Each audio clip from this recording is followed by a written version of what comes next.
This little painting is called the Bird Woman. It's birds on the beach. The birds are placed in such a position that they form the profile of a woman with the water as her hair. It's kind of an illusion.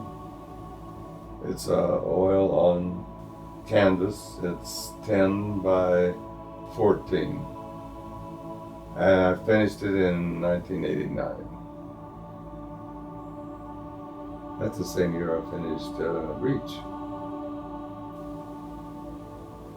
And then just in case you can't find the face, I will show you. The top bird is the eyebrow, the eye, the bottom of the nose, the lips, and the bottom of the chin.